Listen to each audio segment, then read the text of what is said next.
pengajaran-pengajaran mereka. Iya. Dan lain bisa sebagainya. Tuhan kalah sama umatnya, Bang? Lah Tuhan kamu diracun gimana? Udah kamu tidur di bawah sana, tidur sana. Itu lagi pertanyaanmu sampai bosan. Jadi teman-teman, sebenarnya penyakit orang Islam itu cuman satu, nggak mau jujur itu. Kalau mau jujur, maka ya memang pengakuannya sudah jelas. Lawan-lawan debat saya, orang-orang Islam, kalian cek saja di profil saya. Itu sudah mengakui bahwa Muhammad itu adalah Rob kalian. Ketika kalian mempertanyakan kenapa Rob kalian mati disalib, Robmu mati diracun gimana sih? Tapi kalau kau katakan Rob kami yang merujuk kepada Bapa di surga ataupun Roh Kudus, Bapa di surga tidak pernah disalibkan. Gimana? Nah, kemudian setelah disalibkan, apakah berhenti di situ? Tidak. Rob kami, Lord kami, Tuhan atau Tuhan kami, itu bangkit mengalahkan maut. Sementara Robmu, Lordmu, Tuhanmu sampai sekarang masih di kuburan.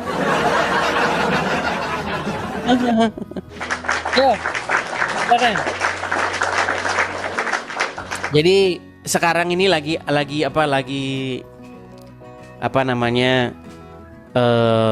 heboh ya, lagi heboh mengenai biasa ya kalian, Rudy Iskariot yang telah menjual dirinya kepada orang Islam, ya kan, dimana dia mengumbar-ngumbar alamat saya.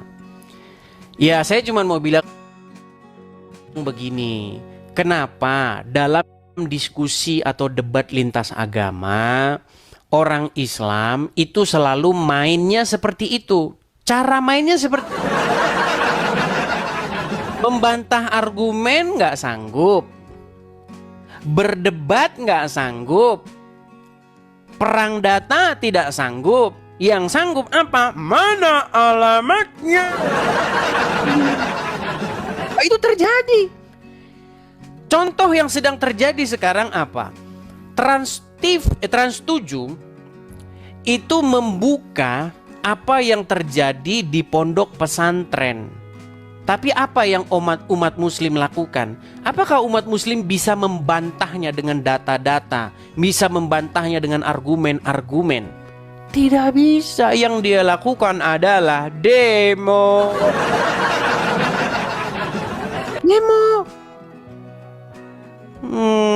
Iya. Ini saya bilang, di dalam debat Islam dan Kristen, percayalah umat Islam itu dalam posisi cengeng mewek,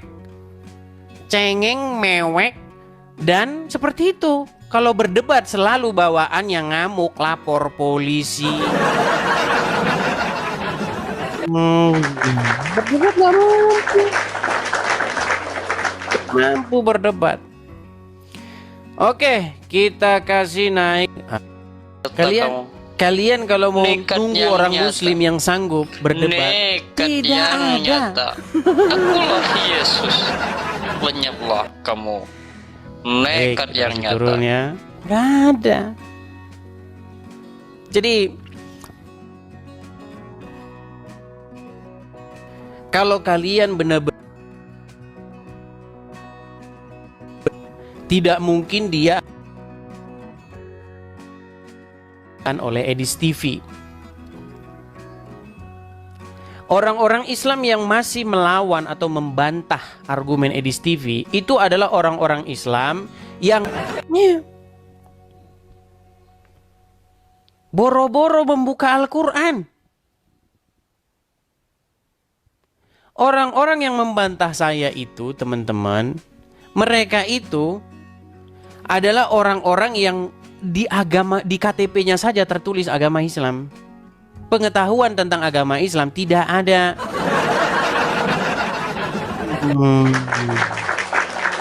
Pada teman-teman yang Muslim, ketika saya ungkapkan, saya bongkar tentang agama Islam, kenapa kalian lapor polisi? Ayo silakan. Silakan. Kita kasih naik ada Khalid bin Walid. Khalid bin Silakan Anda.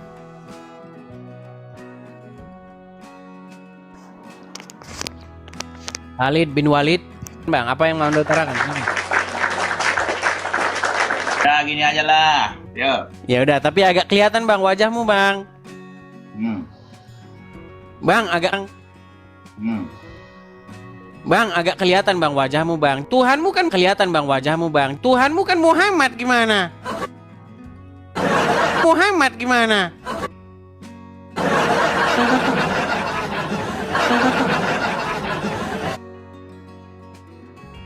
Itu Muhammad karena sekarang di kuburan. Loyo gimana? Bang. Kalau Yesus kami bangkit. Loyo gimana? Bang. Kalau Yesus kami bangkit. Yang bangkit dari kubur itu zombie. Yang bangkit dari kubur itu zombie, Bang. Zombie itu cuman Bang.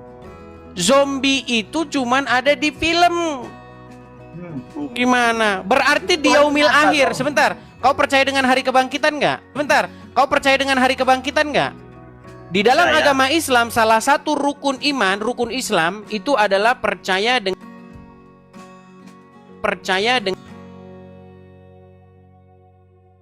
besok orang bangkit jadi zombie.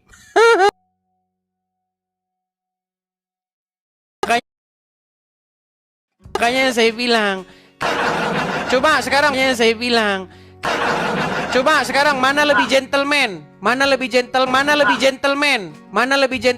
menghadapi prajurit Romawi atau menghadapi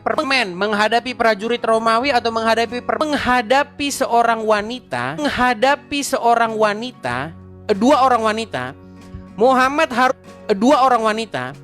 Muhammad harus memanggil Allah, Jibril, para pasukan, orang-orang beriman dan juga kaum muslimin yang lain.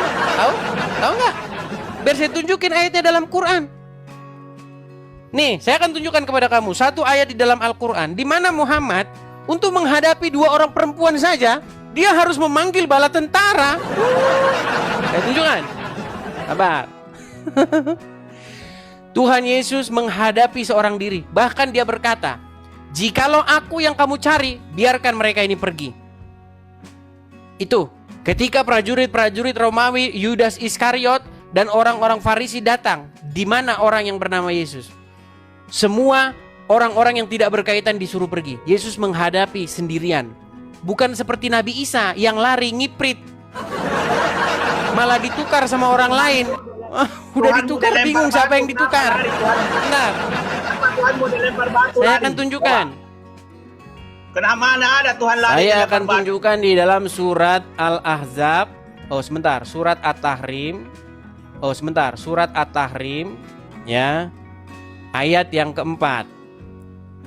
Ya. Apakah kamu mampu membantah argumen saya bahwa Muhammad tidak mampu menghadapi dua orang wanita? Sungguh kamu nekat yang nyata. Baik. Lihat nih ya. Perhatikan. Ini surat At-Tahrim ayat yang keempat. Jika kamu berdua bertaubat kepada Allah, maka sesungguhnya hati kamu berdua telah kebaikan. Dan jika kamu berdua bahu-membahu menyusahkan Nabi, maka, perhatikan, dipanggil bala tentaranya. Perhatikan. Sesungguhnya Allah adalah pelindungnya, dan pula Jibril, dan orang-orang mukmin yang baik. Dan selain itu malaikat-malaikat adalah penolongnya. Banyak kali pun penolong-penolongnya. Siapa dua orang ini? Kita lihat tafsirnya. Siapakah dua orang itu? Bila kalian berdua, wahai Hafsah dan Aisyah. Jadi untuk menghadapi Hafsah dan Aisyah, maka Muhammad harus memanggil Allah, para malaikat, Jibril, orang-orang mukmin, semua dipanggilin. Nih, tafsir Al-Muyassar, Kementerian Agama Saudi Arabia. Jika kalian berdua, wahai Hafsah dan Aisyah, kembali kepada Allah, maka telah ada pada diri kalian sesuatu yang mewajibkan taubat, di mana hati kalian berdua cenderung mencintai apa yang dibenci oleh Rasulullah, yaitu menyebarkan rahasia beliau. Dan bila kalian bahu-membahu atas beliau dengan sesuatu yang memburuk, ya penolong. Gak cukup Allah bagi Muhammad, karena Muhammad tahu Allah memang cuman hayalannya dia. Ya, Allah adalah pelindungnya, Jibril pelindungnya, orang-orang mukmin, para malaikat. Sudah itu juga Allah menjadi pelindung, banyak pelindungnya.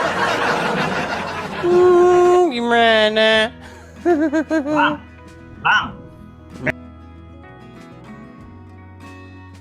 Silakan. apa Apa yang mau Yesus tidak dibicarakan? membangkitkan ibunya? Jawab.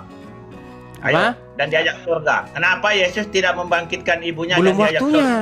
Kan ada nanti sampai genap jumlah Sampai kapan? bilangan yang sudah ditetapkan Aduh. untuk orang-orang Paling yang kundang akan itu. diselamatkan. Paling kundang itu. Jawabannya. Paling Ya kundang. udah, sekarang bos, kutanya itu. sama Coba kau, kenapa Elia Muhammad? ada di surga. Wah, Ibu itu Tuhan kan jalan ada di pikiranmu. surga. Itu kan jalan Aduh. pikiranmu. Coba Gimana? Elia itu ada di surga. Ibunya Itu kan enggak. jalan pikiranmu. Kenapa itu? Oh, itu kan jalan Aduh. pikiranmu saja. Tuhan durhaka, Tuhanmu itu. Ya, kalau pikiranmu seperti itu ya kamu namanya juga kamu masih muslim kok, gimana? Kenapa? Tuhanmu tidak mengasihi ibunya surga. Ayo jawab. Kenapa? Kenapa Muhammad tidak membiarkan Jawab orang dulu. tuanya masuk surga sementara orang Jawab tuanya ada dulu di neraka? Diajak oleh Tuhan di Baik, surga. kita lihat. Ayo, jawab. Di mana Jawab. orang tua Muhammad? Saya akan tunjukkan dalil-dalilnya. Kalau jelas orang tua Yesus, ya, Maria, Yusuf, jelas adalah orang-orang beriman dan sudah pasti surga. Yusuf dan Maria adalah orang-orang yang benar, Bagaimana makanya sekarang mereka sama itu Maria? sudah dijamin surga. Nah, sementara orang tua Muhammad ada di mana? Baik. Orang tua Nabi ada di neraka. Jelas hadisnya kok gimana. Baik, kita akan tunjukkan di manakah orang tua Rasulullah. Perhatikan. Kalau kita ngomong nggak ada, Bang. Nggak ada kita ngomong itu fitnah-fitnahan. Tidak ada. Kami itu mengatakan sesuatu yang nggak ada dalilnya. Perhatikan. Saya balikkan kamera saya dulu ya. Di manakah orang tua Muhammad berada? Orang tuanya saja penyembah berhala. Gimana? Lihat. Ini jangan Anda bilang ini karangan saya ini. NU Online. Perhatikan. Di dalam sebuah hadis diriwayatkan Anas bin Malik meriwayatkan sebagai berikut. Artinya, salah seorang sahabat bertanya, "Wahai Rasulullah, di manakah kini ayahku?" Nabi Muhammad menjawab, "Di neraka." Ketika orang itu berpaling untuk pergi, Nabi Muhammad memanggilnya, lalu berkata, "Sungguh ayahku dan ayahmu berada di dalam neraka." Palsu itu. Neraka Palsu. belum ada. Palsu. Palsu. Kiamat belum kok sudah masuk neraka. Saya balikin dulu kamera saya. Berarti kamu bilang itu hadis palsu ya? Apa sudah hari kiamat? Apa sudah hari penghakiman sekarang? Enggak, saya mau tanya, itu hadis palsu. Aduh, itu hadis palsu. Hadis Nyata palsu. itu. Makanya saya bilang, ketika orang muslim mempelajari hadis, sesungguhnya sudah tiba waktunya orang Islam akan melemparkan hadis itu ke tong sampah. Ayo. Betul? Aja. Tuhanmu itu maling kundang. Sebentar. Ketika Ada kamu ibunya membaca surga. hadis, tenang, Kebanta itu. tenang. Tarik napas Mana dulu. kau bantah? Tarik napas, hembuskan napas. Nah, tarik napas lagi, tarik napas. Jawab. Tarik napas, Kenapa hembuskan. ibu Tuhanmu nggak diajak ke surga? Nah. Ayo jawab. Ketika kamu membaca hadis tersebut dan kamu dapati itu palsu, bukankah sudah waktunya orang Islam melemparkan hadis-hadis ke tong sampah? Bang, hadis itu ada banyak macamnya. Iya, kamu tadi kan bilang itu palsu, betul? Nah, ketika kamu tahu itu palsu, mengapa itu masih kau pertahankan di rumahmu? Aku tidak punya kitab hadis. Nah, berarti memang benar yang saya bilang. Setiap orang Islam yang membaca hadis, maka sudah tiba waktunya mereka melemparkan itu ke tong sampah, betul? Kau jawab saja, kenapa ibu Tuhan membaca? Dah, kau tidur di bawah sana, Khalid. Jawab, kenapa Kau kau diskusi saja modal nekat saja. Buat apa dia modal nekat saja, teman-teman? Ayo. Kenapa sih kalian kalau diskusi itu bawaannya seperti itu?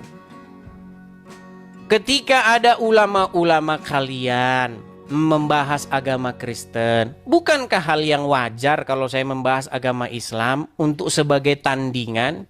Intinya saya tidak memfitnah kan? Nah, kalau saya memfitnah, sudah saya bilang, silahkan buatkan laporan polisi. Kalau saya memfitnah agama Islam. Yang saya bilang dalilnya ada, bapaknya Muhammad masuk neraka, kata Muhammad.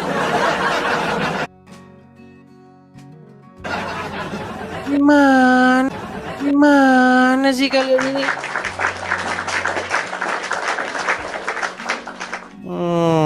Oke, kita naikkan lagi. Kita kasih naik ada Melanie Rosario.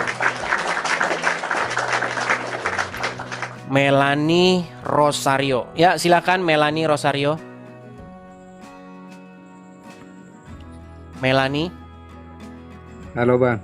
Oke, silakan nyalakan kamera, Bang. Maaf. Ini ternyata laki-laki dia, teman-teman. Ya, silakan.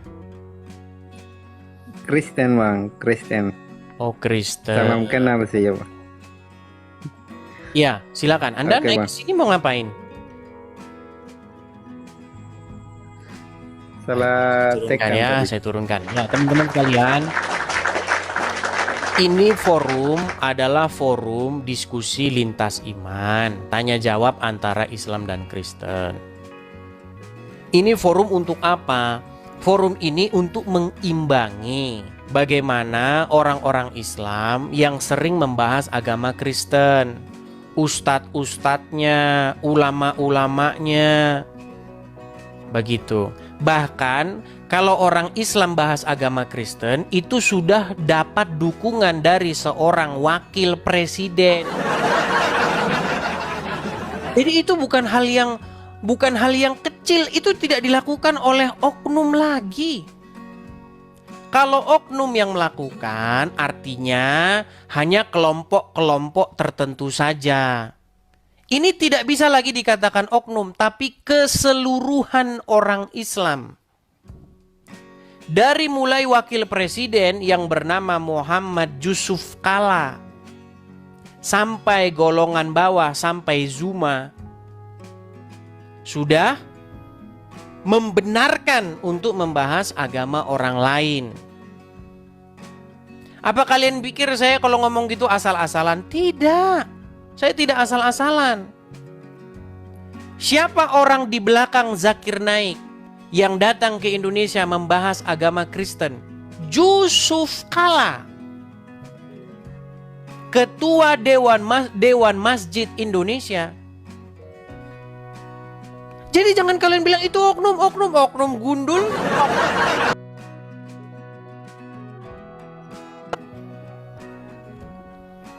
Jadi yang menjadi keheranan saya itu gini loh.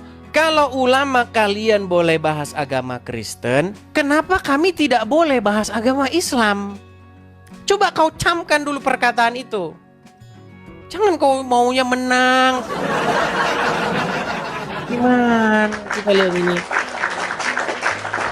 Kau maunya menang sendiri. Jangan begitu.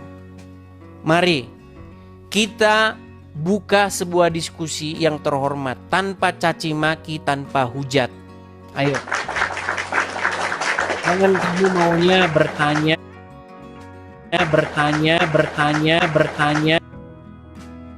Kau nangis, lapor polisi. Jangan seperti itu. Ya, silakan. Ayat, silakan ayat. Ayat. Ya bang, Ya, Muslim Bang. enggak bang, bukan. Baik, saya turunkan. Teman-teman yang Kristen, sekali lagi teman-teman ya. Nanti teman-teman forum ini adalah forum antara saya sebagai Kristen dengan Muslim. Begitu loh. Ya, supaya apa? Supaya kalian saya undang kemari untuk mengadakan sebuah diskusi gitu loh. Ya, silakan, ayo. Naik kemari kita diskusi dengan dia. Anwar Arifin.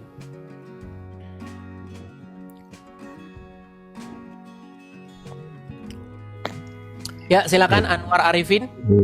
Bajingan kamu, saya cari kamu sundel kamu, bajingan kamu. Kenapa marah-marah Anwar? Ya, silakan, kamera nyalakan dulu. Monyet saya bunuh kamu, saya cari. Layar. Itu namanya kamu seperti seorang benci. Kamu nyalakan Bibirmu kayak kamera, babi, baru bibirmu ngomong. kayak babi, Itu baru bibirmu kayak babi, kesatria. bibirmu kayak babi, bibirmu kayak babi. Biar begini, banyak yang nonton saya. Bibirmu kayak babi, Kalau kamu bibirmu live kayak yang bibir, nonton bibirmu 12 kayak atau babi, 13 bibirmu kayak orang. babi, bibirmu kayak babi,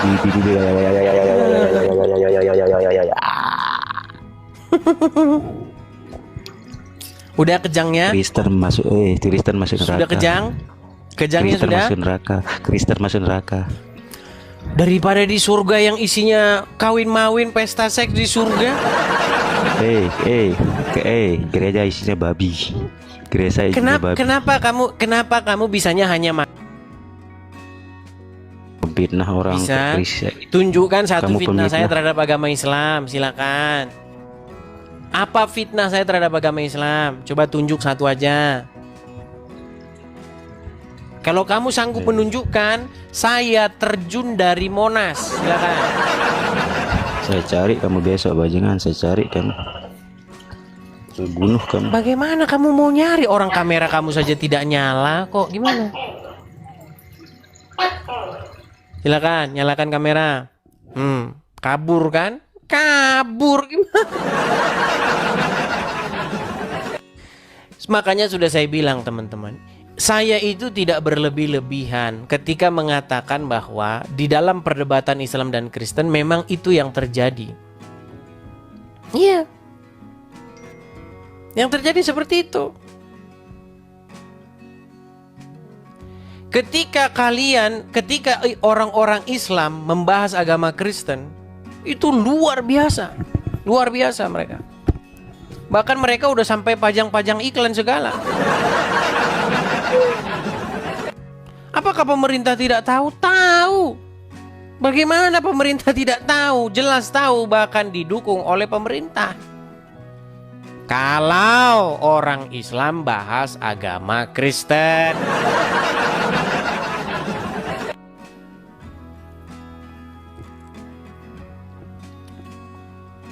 Tapi kalau orang Kristen bahas agama Islam, ditangkap polisi. Iya, teman-teman. Silakan. Kamu naik ke sini, kita diskusi. Buka kameramu, kamu tanya, saya jawab. Silakan. Ya.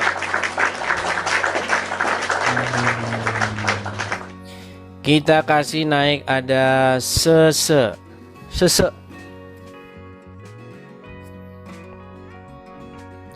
Sese, apa kabar Sese? Oh Sese, oke, terpental ya teman-teman. Kita kasih lagi ada Sodik Pro 6. Ya silakan Sodik Pro 6. Sodik. Terima kasih teman-teman yang memberikan support berupa gift. Saya ucapkan terima kasih ya. Ya silakan Sodik. Halo Bang Edis. Ya Bang. Muslim Bang.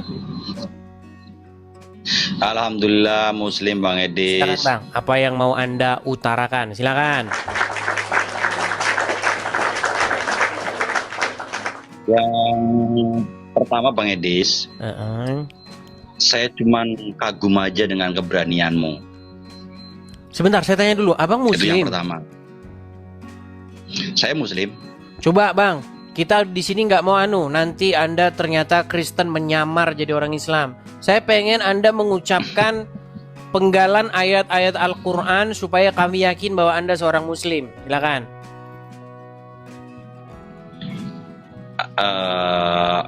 Bismillahirrahmanirrahim. Asyhadu la ilaha illallah wa asyhadu Muhammadur Rasulullah. Itu syahadat. Coba satu Ya, ayat nggak boleh Al-Quran. main-main. Iya, Bang Edis udah lihat lah pasti profil. Saya kan pernah sama Bang Edis juga kan. Belum Bang, maksudnya begini, kan nggak semua orang lihat. Maksudnya begini, kalau cuma syahadat-syahadat orang bisa saja ngaku-ngaku. Coba ketika Anda sholat, apa yang Anda ucapkan? Coba. Bismillahirrahmanirrahim. No, gimana? Coba satu ayat, satu bacaan sholat. Kami mau dengar. Baca Fatihah. Oke, silakan. Bismillahirrahmanirrahim. Alhamdulillahirabbil alamin. Ar-Rahmanirrahim. Maliki yaumiddin. Iyyaka na'budu wa iyyaka nasta'in. Ihdinas siratal mustaqim. Siratal ladzina an'amta 'alaihim ghairil maghdubi 'alaihim waladdallin. Oke, sah ini Muslim, sah ya. Silakan Bang. Apa yang mau Anda utarakan? Silakan. Yuk. Secara keilmuan, menurut saya Bang Edis masih kurang. Tapi secara keberanian saya akui. Intinya, secara keberanian saya coba akui. ketika Anda katakan saya secara keilmuan itu kurang, maksudnya gimana di situ? Apakah saya mengatakan sesuatu tentang agama Islam yang tidak benar? Saya akan membuktikannya Bang Edis. Silakan. Membuktikan Buktikan yang mana yang tidak benar. kurang. Silakan. Bang Edis percaya dengan hari kiamat? Hari akhir, ya, silakan. Percaya, silakan. Hari kiamat ya, percaya ya. Saya akan membuktikan bahwa Bang Edis nggak mempercaya itu sama Tuhannya.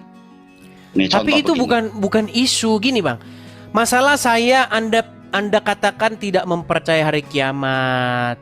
Itu bukan yang saya pertanyakan. Yang saya pertanyakan, adakah statement saya tentang agama Islam tetapi adalah sebuah fitnah? Bukan fitnah. Ya berarti Ini bukan benar. fitnah. Berarti semua yang saya katakan tentang agama Islam berarti benar kan? Bukan suatu kebenaran. Kan saya katakan begini. Kalau keberanian, saya akui Bang Edis mempunyai keberanian. Tapi masalah keilmuan itu masih gini, Bang. kurang. Begini, justru saya menantang Anda untuk membuktikan kalau masalah keilmuan masih kurang. Makanya begini, saya tantang Anda, Bang Sodik Pro, untuk membuktikan dalam masalah keilmuan itu saya kurang. Coba tunjuk satu statement saya, pernyataan saya terhadap agama Islam yang bukan merupakan kebenaran atau fitnah terhadap agama Islam. Apa statement saya? Ini sebenarnya kan saya mau membuktikannya Bang. Kalau Bang Edis nggak dipotong dulu, ini saya mau membuktikan. Silakan. Iya, Bang Edis itu tidak percaya dengan adanya kiamat akhir zaman. Saya akan membuktikan itu Bang Edis. Kenapa? Bang Edis nggak percaya nampaknya dengan ada hari miskomunikasi di antara kita, Bang. Kalau Anda punya pikiran bahwa saya tidak percaya ini, saya tidak percaya bahwa Apple itu enak, saya tidak percaya bahwa HP yang terbaik itu adalah Samsung, saya tidak itu tidak menjadi esensi perbincangan antara saya dengan orang Islam. Itu memang hak Anda. Dalam perspektif Anda, saya tidak percaya A, tidak percaya B. Bukan itu. Yang ingin saya tanyakan kepada Anda, coba sebut sebutkan satu statement atau pernyataan saya yang merupakan fitnah atau hujatan terhadap agama Islam. Selama saya mengatakan apapun tentang agama Islam, coba sebutkan satu yang merupakan fitnah. Kalau sejauh ini ya, itu nggak ada. Ya Kalau sudah, untuk fitnah terima itu nggak kasih. ada. Jauh. Terima kasih. Artinya tantangan saya kepada orang-orang Islam untuk menunjukkan satu fitnah saya memang tidak pernah ada. Dan saya mengharamkan mulut saya untuk mengatakan fitnah terhadap agama Islam. Tidak pernah. Iya. Semua yang saya katakan Betul. tentang agama Islam itu benar. Muhammad adalah seorang yang menikahi anak di bawah umur. Benar. Muhammad adalah satu-satunya nabi yang terkena sihir. Benar. Muhammad hidup dari hasil menjarah. Bahkan dia jadi miliarder karena akibat menjarah. Benar. Muhammad satu-satunya nabi yang menyuruh minum air kencing hewan, unta. Benar. Muhammad satu-satunya nabi yang menyuruh laki-laki dewasa menyusui perempuan dewasa, bukan muhrimnya. Benar. Semua, ada ratusan statement-statement saya. Saya tunjukkan saja yang cetar membahana. Tidak ada satupun. Muhammad nabi yang paling jorok. Nah, kenapa dia saya katakan jorok? Karena dia mengatakan kalau ada lalat masuk ke minuman kalian, maka celup-celupin itu, mandi lalat itu. Kemudian jorok nggak itu? Jorok, Bang. Ketika Muhammad ditanya mengenai sebuah sumur, ada sumur namanya sumur Budlah. Para sahabat bertanya, ya Rasulullah, itu ada sebuah sumur Budlah, bagaimana kita mempergunakannya? Sedang di situ dibuang bangkai, pembalut wanita, kotoran-kotoran dibuang ke situ. Kata Rasulullah apa? Sesungguhnya air itu suci. Bayangin, Bang. Coba buktikan statement saya yang salah terhadap agama Islam di mana? Kalau secara yang tertulis yang disampaikan Bang Edis, memang itu adanya yang secara tertulis. Terus di mana Anda katakan bahwa ilmu saya di situ kurang, yang mana? Nah, kenapa saya mengatakan Bang Edis ilmunya kurang? Karena saya akan membuktikannya sendiri, akan menguji. Iya, tetapi kenapa Anda tidak menguji statement-statement saya terhadap agama Islam? Kalau Anda mengatakan kepada saya tidak percaya hari kiamat lah, saya tidak percaya, itu bukan statement saya terhadap agama Islam. Supaya kita tidak lari dari pokok bahasan. Kan semua agama kan mempercayai hari kiamat, makanya kan saya mau menguji keilmuannya. Tidak semua. Ada agama-agama tertentu yang tidak percaya dengan harinya kiamat. Mereka percaya bahwa dunia ini terus-menerus bergulir dan tidak akan berakhir. Ada yang percaya tentang hari kiamat atau hari terakhir, hari penghakiman, itu adalah Kristen dan Islam. Nah, sementara menurut agama Islam, makanya saya katakan Muhammad itu adalah orang yang selalu kebanyakan melawan apa yang dikatakan oleh Allah. Saya kasih tunjuk lagi, Bang. Saya banyak sekali buktinya, Bang. Nih, saya kasih tunjuk nih. Kalau Anda baca surat Al-Ahzab ayat 63, apa bunyinya? Katakanlah, qul ya Muhammad, jikalau ada orang bertanya kepada kamu tentang hari kiamat, ya Muhammad, katakanlah, kiamat itu di sisi Allah dan aku tidak mengetahuinya, dan boleh jadi kiamat itu sudah dekat. Boleh jadi kiamat sudah dekat, boleh jadi. Itu kata Al-Quran. Tetapi di dalam hadis, di dalam Sahih Muslim nomor 854, bukan itu yang dikatakan oleh Muhammad ketika ada orang bertanya tentang hari kiamat.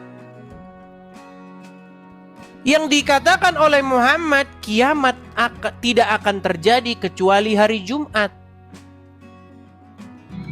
Menurut Muhammad seperti itu. Sementara di dalam Al-Quran dikatakan sesungguhnya pengetahuan tentang hari kiamat itu hanyalah di sisi Allah. Makanya saya bilang Bang, Muhammad itu didapati banyak tidak melaksanakan apa yang diperintahkan Al-Quran. Di dalam surat yang sama, surat Al-Ahzab ayat 70. Ya ayyuhallazina amanu, wahai orang-orang yang beriman, ucapkanlah perkataan yang benar. Disuruh ngomong yang benar. Di dalam surat lain dikatakan apa?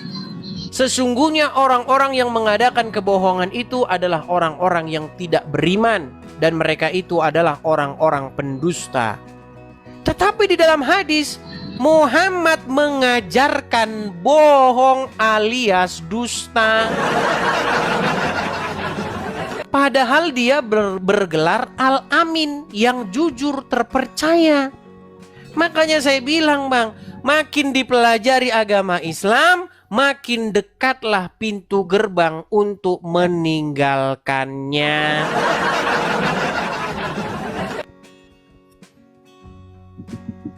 Iya. Ini Bang Edis. Bang Edis. Ya. Bolehkah saya bertanya Bang Edis? Silakan. Umat Kristen dan umat Islam itu percaya di hari kiamat. Dan isinya kiamat adalah semua ciptaan akan dihancurkan. Pertanyaan saya, Tuhan Yesus ada di mana? Karena semua ciptaan akan dihancurkan. Bang, untuk hal-hal teknis yang sedemikian rupa, itu tidak penting kita ketahui Bang.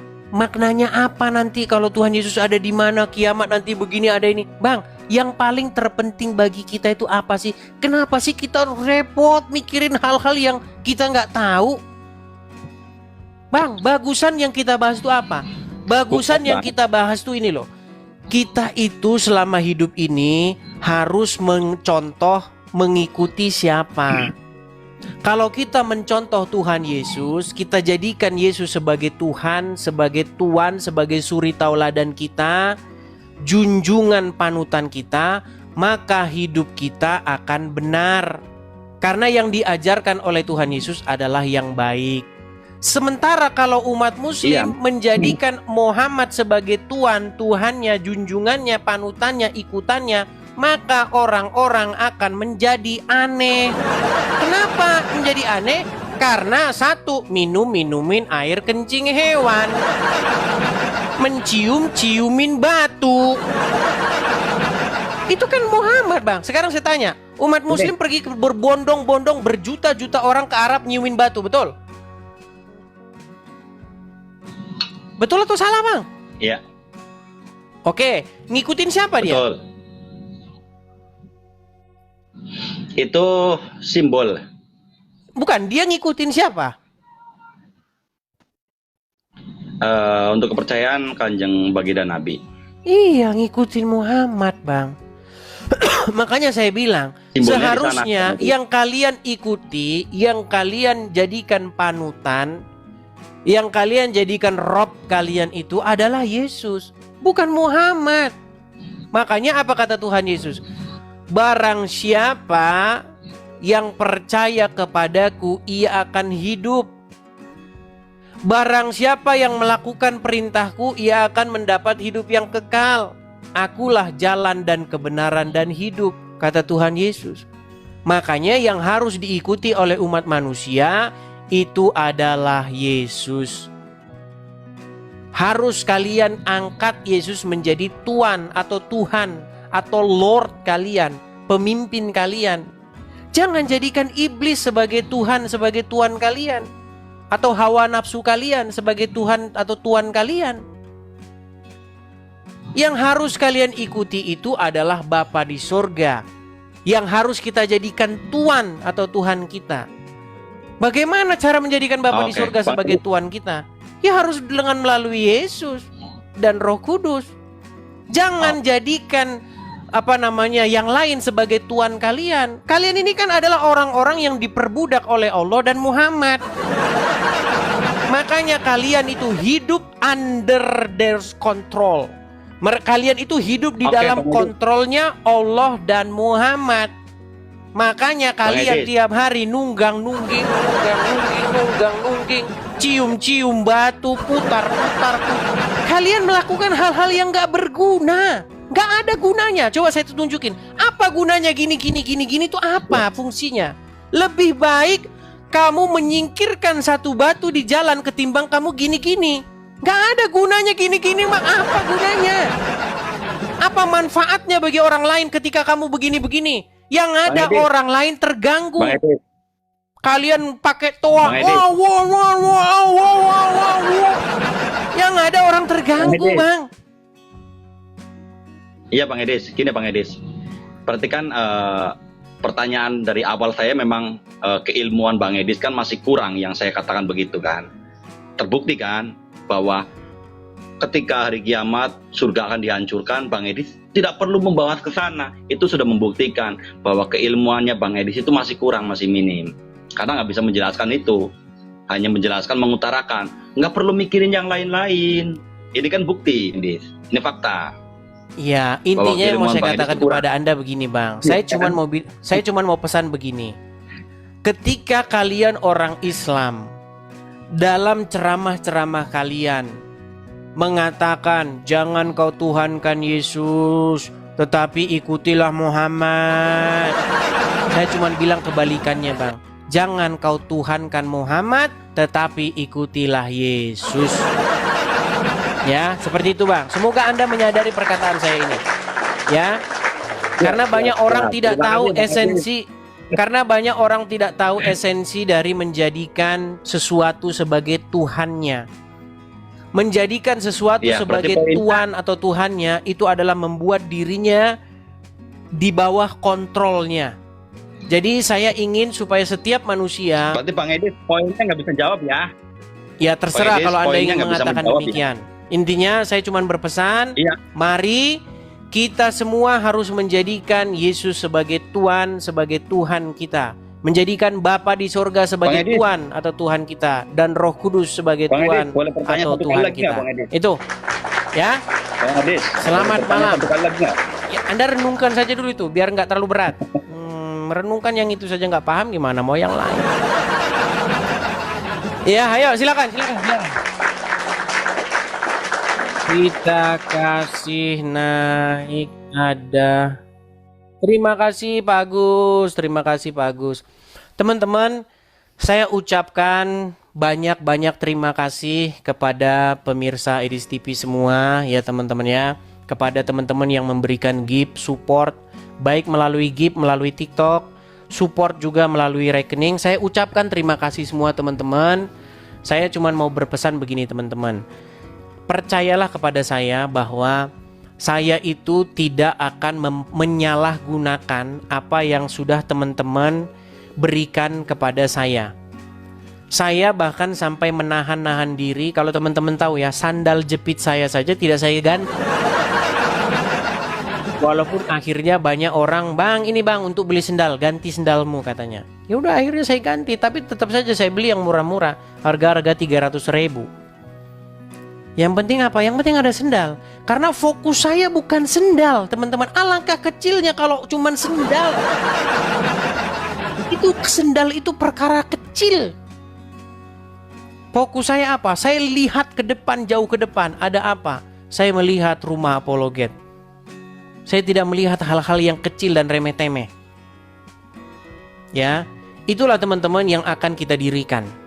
Ya, jadi teman-teman, kita menggalang ya teman-teman ya, menggalang support untuk pendirian rumah apologet tersebut. Kepada teman-teman yang tergerak hatinya ingin mensupport pendirian rumah apologet tersebut, teman-teman bisa support melalui apa teman-teman? Teman-teman bisa support melalui ini.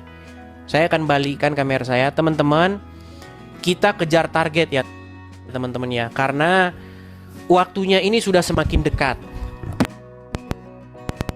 Saya mau info ini teman-teman. Ini ada info penting ya teman-teman ya. Jadi saya tidak tahu, mungkin di sini ada orang perbankan. Saya tidak tahu, mungkin di sini ada orang perbankan. Sebentar saya ini ya. Bentar, ini suaranya ada feedback sebentar ya.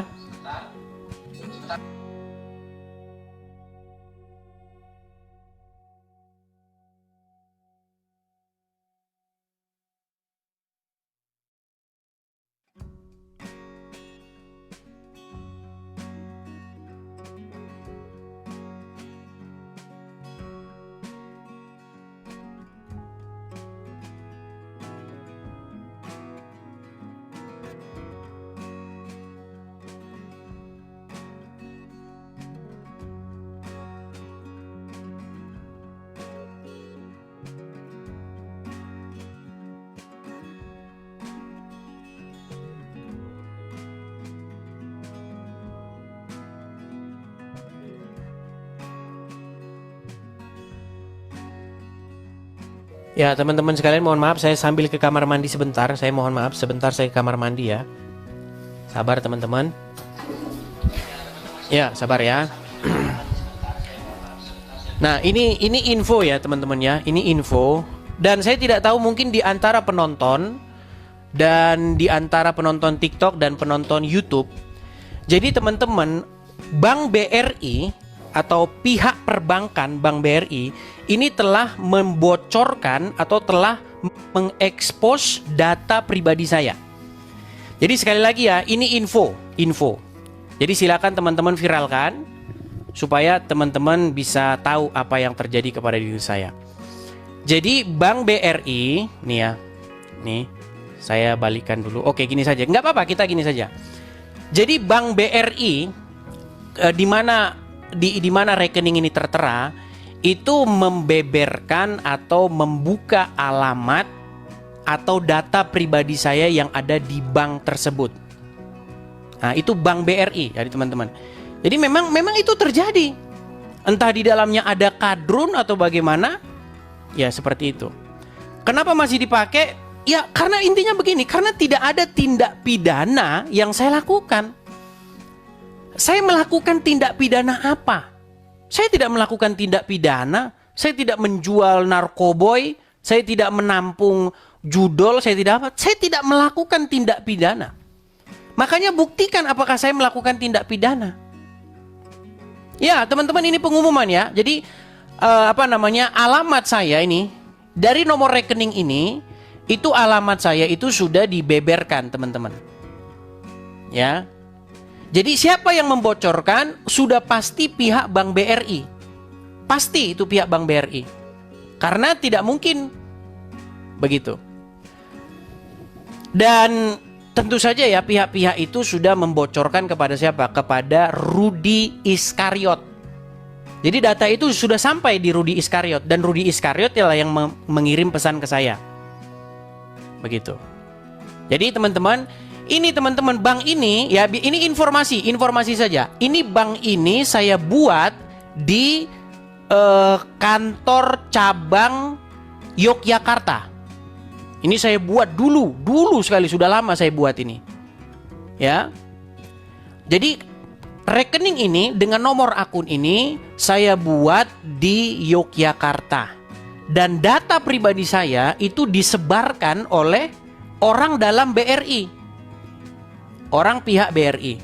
Nah, dari mana saya tahu? Dari WhatsApp-nya Rudy Yohanes yang dikirimkan kepada saya. Jadi Rudy Yohanes dia mengirimkan tangkapan layar yang isinya itu di baliknya itu. Jadi kalau teman-teman lihat di situ ada nama saya, nama, alamat, segala macam ya kan. Terus kemudian jumlah saldo di dalamnya. Di balik tulisan itu ada background. Nah, backgroundnya itu BRI. Jadi sudah pasti itu data dari Bank BRI. Seperti itu, biar kalian tahu. Begitu. Apakah saya mengatakan bahwa saya tidak mengetahui itu? Ya tahu, jelas. Ya, dari pihak BRI. Nah, teman-teman kalau mau support tidak masalah. Ya, teman-teman. Dan saya teman-teman, ketika teman-teman support, saya itu bukanlah orang yang bodoh. Ya. Saya itu tahu, teman-teman. Jadi ketika teman-teman mensupport, ya, teman-teman tahu saya itu sudah punya visi ke depan. Begitu. Ya.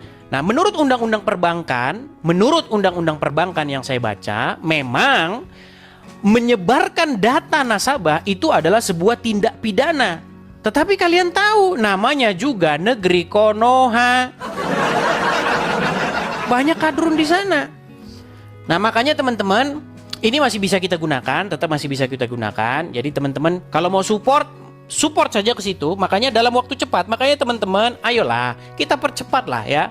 Kita percepat sebelum nanti ada apa-apa dengan rekening ini. Begitu teman-teman. Ya.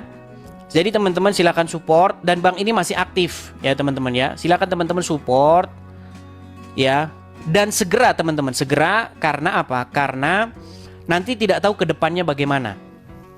Ya. Saya tidak pernah melakukan tindak pidana dengan bank ini atau menggunakan rekening bank ini. Yang saya lakukan adalah supaya saudara-saudara Kristen saya membantu saya untuk mendirikan rumah apologet. Mendirikan rumah apologet bukan tindak pidana, Abdul Peang. Apakah mendirikan rumah apologet itu sebuah tindak pidana? Tidak. Yang merupakan tindak pidana perbankan itu misalnya membiayai telor. Kemudian ada sangkut paut dengan judol. Kemudian ada sangkut pautnya dengan misalnya korupsi, pencucian uang. Itu tindak pidana. Saya tidak melakukan tindak pidana. Di mana tindak pidana bagi orang yang mau mensupport saya mendirikan rumah apologet? Tindak pidananya di mana? Gak ada. Tapi teman-teman, kalau kalian nggak apa-apa karena udah dibongkar, ya. Orang-orang BRI tahu saldonya di dalam itu selalu kosong. Saya bikin selalu kosong. Saya bukan orang bodoh. Saya bukanlah orang bodoh yang membiarkan itu di situ. Saya tahu Bank BRI, saya tahu saya. Mereka itu memang menyebarkan data saya dan data saya ini itu sudah disebarkan dari tahun lalu. Data saya sudah disebarkan tahun lalu bulan sekitar kurang lebih kalau tidak salah itu November 2024. Kemudian per hari ini itu disebarkan lagi kepada Rudy Iskariot yang menjual dirinya kepada orang-orang Islam. Tapi apakah masih berfungsi akunnya? Masih berfungsi. Masih berfungsi teman-teman. Akunnya masih berfungsi. Nanti kalau misalnya tidak berfungsi, saya akan info kepada kalian. Karena begini, kalau kalian langsung mensupport saya ke bank di sini, bank saya itu di sini itu adalah saya balik dulu kamera saya. Baik nih. Bank saya di sini, saya kan di Amerika Serikat. Bank saya itu adalah Bank of America. Kalau teman-teman bisa langsung mensupport ke Bank of America itu, saya nggak susah-susah karena teman-teman pasti nggak tahu, bingung caranya. Makanya teman-teman support saya melalui rekening saya ini. Dan dari rekening saya ini tuh saya nanti yang akan melakukan tindakan. Tenang saja teman-teman, saya tidak dungu kok, saya tidak bodoh. Ya, seperti itu teman-teman. Jadi teman-teman itu infonya ya, bahwa mereka tahu ya. Karena apa? Karena pihak BRI membocorkan data nasabahnya. Seperti itu. Seperti itu teman-teman ya. Seperti itu. Silakan teman-teman forward ya, atau sebarkan. Banknya itu adalah Bank BRI cabang Katamso, Yogyakarta. Ya. Seperti itu. Yang menyebarkan siapa? Yang menyebarkan tentu saja orang dalam. Seperti itu. Dan itu sudah disebarkan sejak tahun lalu. Sejak tahun lalu bulan November. Karena pada waktu itu ada yang ngomong sama saya. Dan dia ngechat saya, ini data kamu, ini KTP kamu, ini. Saya tahu itu dari Bank BRI. Dan karena yang ngomong ini bukan orang berpengaruh, yang ngomong ini cuman cecungut-cecungut yang nggak ada yang tahu. Seperti itu. Tapi karena disebarkan kepada Rudy Iskariot yang menjual dirinya kepada orang Islam, maka Rudy Iskariot menyebarkannya. Ya. Seperti itu teman-teman, info dari saya, teman-teman. Ya, saya cuman mau bilang saja, teman-teman, saya ini itu bukan orang yang bodoh-bodoh amat. Saya itu sudah menghitung ke depannya seperti apa. Bukankah di dalam Bible dikatakan apa? Bijak, tulus, seperti merpati. Ya kan? Jadi kalau kalian menjawab para pendebat-pendebat Islam itu dari Indonesia, yang ada kalian bukan menjawab mereka, yang ada kalian babak belur. Iya. Karena apa? Karena yang boleh membahas agama orang lain cuman orang Islam. Tapi Tapi itu pun tidak jadi masalah, teman-teman. Orang Islam bahas agama Kristen, bikin kajian-kajian tentang Kristen, bikin kajian bahwa Bible Kristen sudah dipalsukan. Tidak jadi soal. Yang jadi soal adalah ketika ada orang Kristen menanggapi, itu yang jadi soal.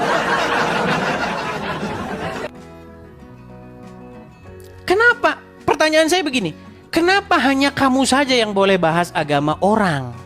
Kenapa orang Kristen gak boleh bahas agama kamu? Kenapa kalau orang Kristen bikin banner, benarkah Quran dipalsukan? Kenapa orang Islam langsung ngamuk? Kenapa yang bikin banner dipenjarakan?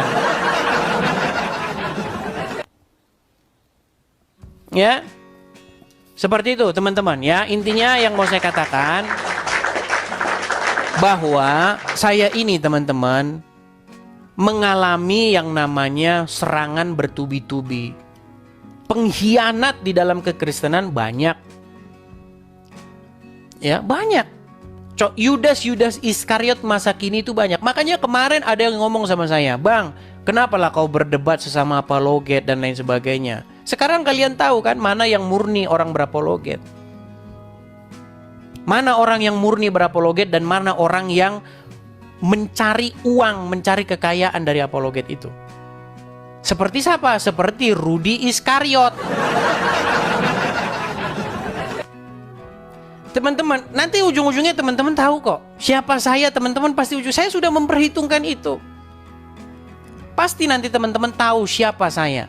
Saya bukan orang yang kekurangan, teman-teman. Bukan orang yang kekurangan.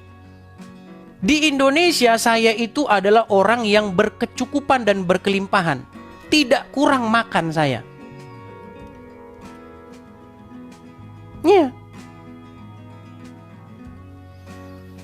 Nanti kan Bank BRI yang membocorkan identitas saya itu kan tahu saya sama. Tahu mereka. Tahu. Oh, ini pernah menggunakan kredit KUR sebanyak 400 juta rupiah pada tahun 2019. Kemudian tahun 2020 lunas. Tahu nanti perbankan tahu. Kan tukang bocorin data saya. Tahu nanti. Tahu. Oh, ini bisnisnya, ini usahanya ini. Teman-teman info saja. Saya ini orang berkecukupan dan berkelimpahan saya. Tidak berkekurangan saya. Kalau saya ngomong-ngomong tapi nanti jadi omong-omong ya. Tapi udah terlanjur. Penghasilan saya ketika saya masih di Indonesia 30 sampai 40 juta per bulan. Itu uang yang saya dapatkan dari penghasilan saya, bisnis saya. 30 sampai 40 juta per bulan. Itu orang hidup udah makmur jaya itu di Indonesia. Nggak kurang-kurang apa-apa. Tapi semua saya tinggalkan. Saya tinggalkan semua. Karena apa? Karena saya mengalami persekusi. Seperti itu. Sampai saya lontang-lantung di negeri orang. Karena apa? Karena saya menjawab orang-orang Islam.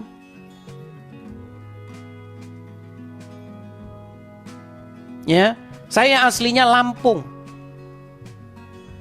Seperti itu. Tapi percuma kalian juga ini. Orang saya sudah di Amerika kok gimana? Percuma kalian juga, rugi kalian. Apa gunanya bagi kalian?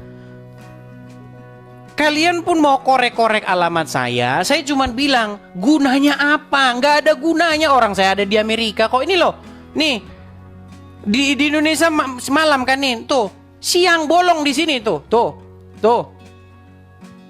loh, kalian lihat tuh siang di sini, lihat tuh langitnya, lihat. Percuma kalian juga, percuma ngapain kalian mau cari alamat juga, saya sudah nggak di situ. Nih, sinar mentari tuh sudah kelihatan tuh sinar mentarinya. Kalian lihat? Seperti apa saya tidur di sini nih? Tempat tidur saya nih, biar kalian tahu. Kalian lihat nih. Tuh. Saya hanya tidur di sebuah tikar saja. Nih.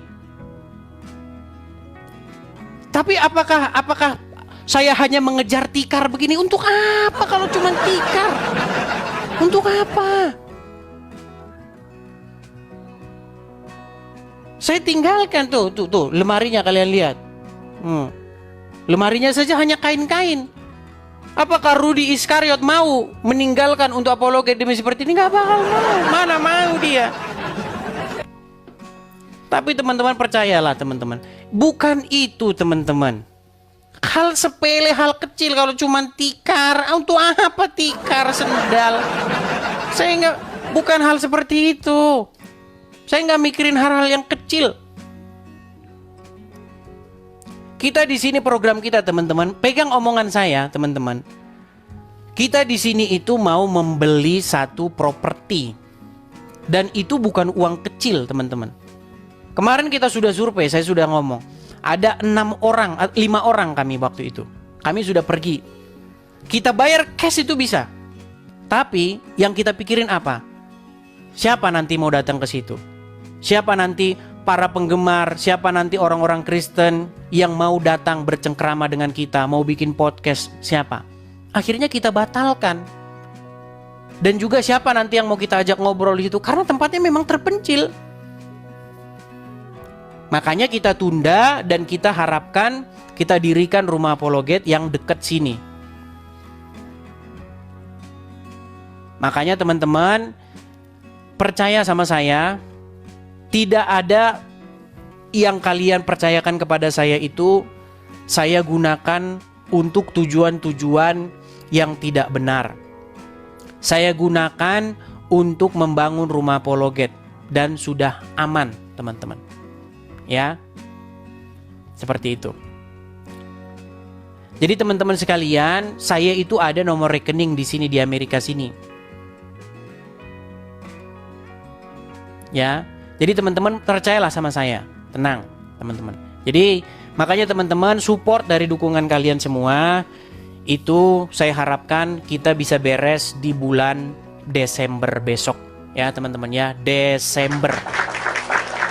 Seperti itu. Jadi teman-teman tenang.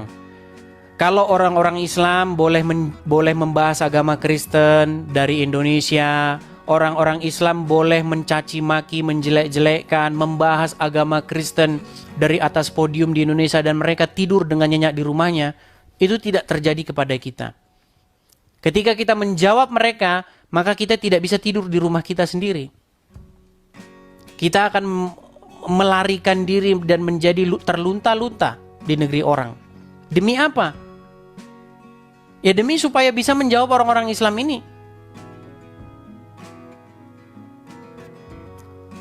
Seperti itu ya teman-teman ya. Teman-teman silakan.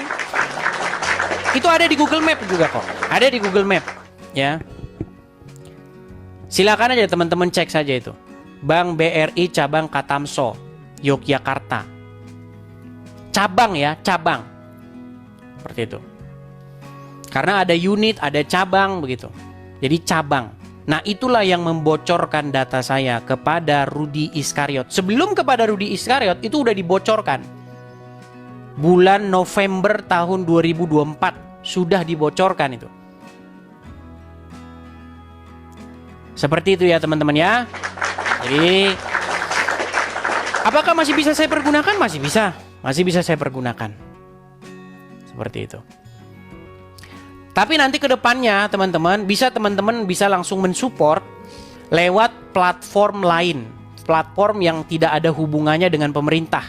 Begitu. Teman-teman bisa support lewat platform. Saya juga masih memikirkan apakah itu langsung ke bank saya yang di Amerika sini ataukah yang bagaimana?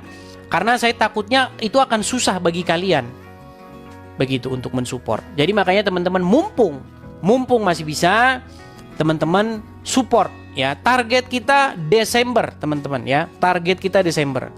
Jadi kepada teman-teman yang mensupport ya, teman-teman bisa support saya pendirian Rumah Apologet itu di sini. Ya. Seperti itu ya teman-teman ya.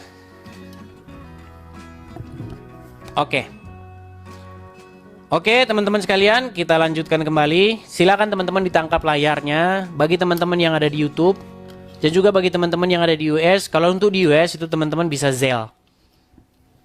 Ya. Seperti itu. Jadi kalau diantara teman-teman bilang sesama apologet, jangan inilah. Jangan bilang sesama apologet. Kan sudah saya bilang mereka itu mamon. mereka itu adalah hamba uang. Ketika mereka tidak ada uangnya, tidak ada ini, mereka akan menjual diri mereka kepada kadrun. Seperti yang dilakukan siapa? Yang dilakukan Rudi Iskariot Hutagalung. Itu. Dia akan menjual dan dia akan dikasih mana alamatnya Rudi sekarang hebat. Rudi hebat. Itu. Kan sudah saya bilang kemarin, antara gandum dan ilalang itu harus dipisahkan. Iya. Jadi kalau kemarin teman-teman ngomong, sesama apologet jangan begitulah. Kalian sudah tahu kan kartunya? Adakah saya pernah nggak saya? Coba tunjuk satu statement saya men-spill data pribadi orang. Pantang bagi seorang Edis TV melakukan hal-hal pecundang seperti itu. Pantang. Pantang bagi seorang apologet sejati dalam perdebatannya membawa hal-hal data pribadi. Saya tidak melakukan itu. Apa kalian pikir tidak ada yang memberikan kepada saya data-data tentang lawan debat saya? Ratusan. Banyak. Tapi pernahkah saya mensepilnya? Tidak pernah. Tidak pernah. Karena itu bukan materi diskusi. PayPal juga ada saya. Ada juga, saya punya PayPal juga. PayPal saya itu adalah alamat email saya.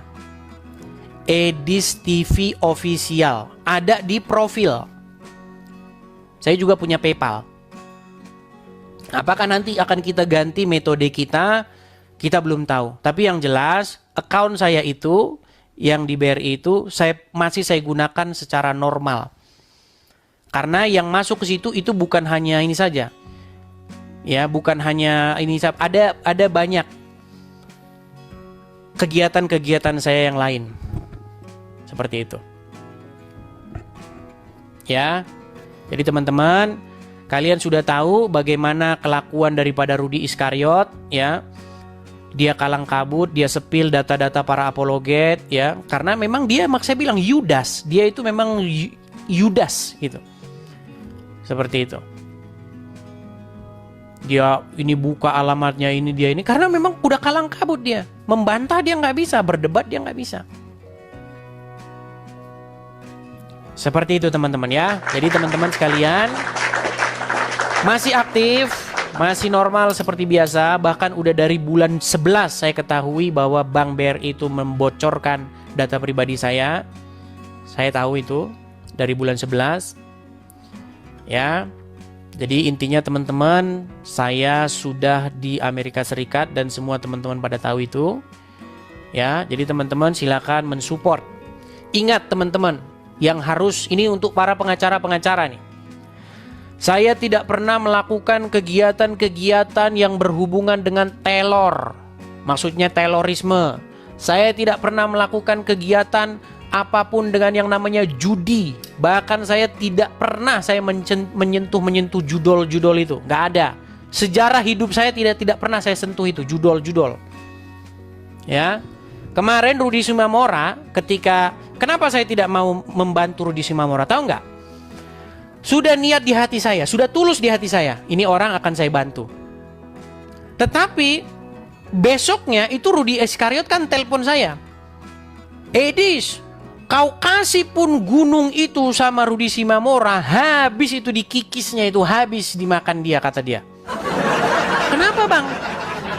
Kemarin waktu polisi menyidik itu ditemukan di HP-nya judol. Mendengar itu kagetlah saya dan berhenti lagi saya. Saya chat kok sama dia. Saya kecewa sama kalian berdua, saya bilang. Tapi itu pun teman-teman, sebagai seorang Kristen, kita masih membuka pintu pertobatan. Jikalau Rudi Simamora bertobat, jikalau dia bertobat, dia memang meninggalkan hal-hal yang seperti itu, kenapa kita tidak support dia? Tapi kalau dia masih kecanduan judi online, ya memang benar, apapun kau kasih ke situ akan habis, nggak ada gunanya. Habis. Dan teman-teman sekalian, nih saya balik lagi kamera saya. Saya tidak pernah menggunakan account saya ini untuk melakukan tindak pidana. Karena saya tahu tindak pidana perbankan itu apa saja. Pencucian uang, TPPU, korupsi. Adakah saya pernah makan uang negara? Tidak pernah. Seperak pun saya tidak pernah makan uang negara. Ya. Apakah saya pernah melakukan yang namanya tindakan-tindakan yang terkait dengan teror? Tidak pernah.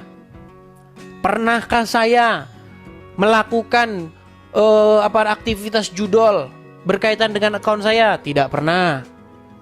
Korupsi? Tidak pernah.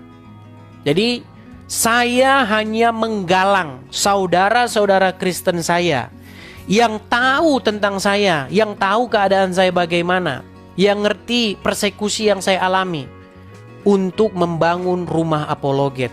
Dan membangun rumah apologet bukanlah sebuah tindak pidana. Ya. Jadi teman-teman, kita jangan tunda-tunda lagi, jangan lama-lama lagi teman-teman. Mari teman-teman kita sukseskan pendirian rumah apologet ini supaya segera teman-teman ya. Kita targetkan itu bulan Desember ya teman-teman ya, Desember. Seperti itu. Oke ya teman-teman ya.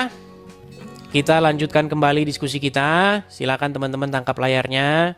Nanti tunggu saja informasi dari saya. Kalau misalnya akun itu tidak bisa kita gunakan lagi, nanti teman-teman pasti akan saya informasikan. Karena mumpung masih bisa dipergunakan, silakan teman-teman bisa mensupport saya melalui itu. Tetap yang sama ya. Hati-hati teman-teman, banyak yang mempotong-potong video saya kemudian ditautkannya ke akun palsu. Karena para kadrun ya, ada sebagian para kadrun yang mempotong video saya kemudian dia menempelkan akun bank lain dengan nama yang Islami. Ada. Karena banyak yang laporan juga, "Bang, ini ada akun palsu, videomu dipotong, support ya, tapi dibikin di akun palsu." Jadinya orang-orang terkecoh. Dia pasang di situ nomor rekening tapi rekeningnya pemiliknya kadrun, namanya kelihatan nama kadrun. Nama kearab-arapan. Ya. Seperti itu teman-teman. Jadi teman-teman bijak, teman-teman sebarkan, bagikan ya teman-teman. Kepada pemilik akun Edis TV di Facebook, sekalipun saya tahu bahwa kalian itu adalah orang-orang Kristen dan kalian tidak memberitahu secara resmi bahwa pemiliknya itu bukan saya tetap mensupport kalian. Ini ya, pemilik akun-akun Edis TV di Facebook yang pengelolanya itu bukan saya. Itu ada followersnya hampir 400.000, ada yang 200.000, ada yang 300.000. Itu gede-gede akunnya, raksasa semua itu. Itu pemiliknya bukan saya. Saya pengen sama adminnya, pemilik akun itu, bikinlah satu statement bahwa akun ini itu tidak dikelola oleh Edis TV. Tetapi tetap saya mensupport kalian. Dan saya mengatakan kalian pantas mendapatkan upahnya. Kalian pantas mendapatkan AdSense dari situ. Kalian pantas mendapatkan pendapatan dari situ. Karena kalian sudah melakukan jerih payah yang luar biasa untuk menyebarkan konten-konten saya. Tetapi yang harus kalian lakukan juga supaya kalian memberitahukan kepada para penonton bahwa akun itu tidak dikelola oleh saya. Jadi postingan-postingan itu yang melakukan juga bukan saya. Seperti itu ya teman-teman ya. Ini info-info teman-teman. Karena ini sudah masuk kepada tahap-tahap yang mulai serius. Seperti itu. Selama ini saya diskusi lintas iman, berdebat lintas iman. Ya, kita membahas perbandingan antara Islam dan Kristen. Tetapi dari pihak Islamnya itu memang kewalahan, kelabakan, dan kalian menjadi saksi bahwa yang mereka keluarkan itu adalah ancaman-ancaman pembunuhan, ancaman-ancaman akan mencederai, melukai, dan lain sebagainya. Dan videonya itu sudah saya taruh di satu koleksi. Ada ya banyak lah, belasan, tetapi ada berapa biji saja yang saya ambil. Begitu. Ya. Kalau teman-teman mau mendengarkan ya apa hasil diskusi atau debat saya.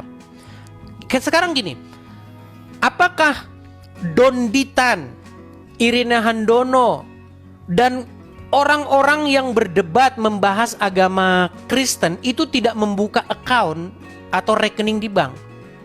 Mereka buka. Mereka buka support pendanaan di situ. Ketika Donditan di dalam channelnya membahas agama Kristen, ada di situ nomor rekeningnya Donditan ada. Tapi apakah itu dianggap sebuah tindak pidana? Tidak. Itu untuk mensupport dakwah dia. Lalu kenapa saya juga ketika melakukan hal yang sama untuk menjawab video-video Donditan dan mengcounter, saya nggak menjawab aja, saya harus mengcounter balik. Mengapa itu kalian katakan itu sebuah tindak pidana? Tidak, dan itu bukan tindak pidana. Ya, seperti itu teman-teman. Ini supaya teman-teman tahu. Ya, jadi kepada pihak-pihak yang terkait, orang-orang perbankan, para pengacara yang ngerti bidang hukum, yaitu bahwa Bank BRI, Bank Rakyat Indonesia, itu perusahaan besar, itu perusahaan raksasa, itu membocorkan atau mempublish data nasabahnya kepada orang lain. Adakah dugaan saya memang dia adalah seorang kadrun? Pasti kadrun. Kalau bukan kadrun nggak mungkin dia mau bocorkan itu data saya. Dapat dari mana dia? Kalau seandainya saya mau menuntut, kalau saya mau sue itu, kalau di sini udah selesai itu. Kalau misalnya itu di negara-negara maju seperti tempat saya sekarang tinggal, saya bisa sue, bisa tuntut bank yang membocorkan data saya. Mau karyawannya mau apa terserah, itu tanggung jawab kepalanya. Kita nggak urusan sama yang bocorin, kepalanya langsung kita urusan sama kita. Tapi itu di negeri maju. Kalau di negeri kadrun mana bisa? Bisa. Hukum itu hanya tertulis di kertas saja kalau di kadrun. Gak usah capek. Saya itu sudah malang melintang di dunia hukum. Saya tahu apa yang terjadi di dunia hukum. Hukum kita sudah bagus sekali. Tertulis di atas kertas, penerapannya zong. Kalau kalian baca undang-undang tindak pidana pemberantasan korupsi, mantap undang-undang itu. Kurang bagaimana lagi? Besok KUHP kita mau disahkan. Maksudnya mau diperlakukan tahun 2026. Mantap. Tetapi penerapannya seperti itu. Ya, seperti itu teman-teman. Oke, kita coba kasih naik ya. Ada, bentar ya, coba kita kasih naik. Ada David Simanjuntak.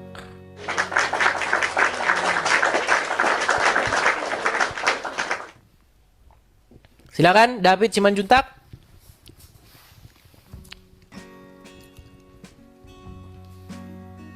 Halo, David Simanjuntak. Ya, oke bang. Ya, silakan bang. Kristen pasti bang ya? Ya. Ya, silakan bang. Nyalakan kamera. Ya, saya salut nih abang. Iya, bang, nyalakan kamera dulu bang. Kalau mau bicara, nyalakan kamera dulu. Iya. Mohon maaf ya bang ya, karena gitu aturannya. Iya, nggak apa bang. Saya mau udah tahu aturannya, nyalakan kamera. Tempat saya mau tutup warung saya.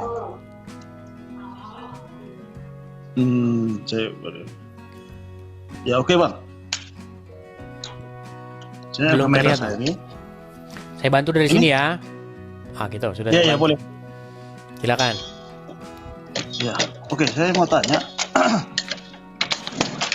Saya memang saya juga Kristen. Hanya saya penasaran sama abang terlalu arti bukan terlalu apa ya? Belum buka kamera bang.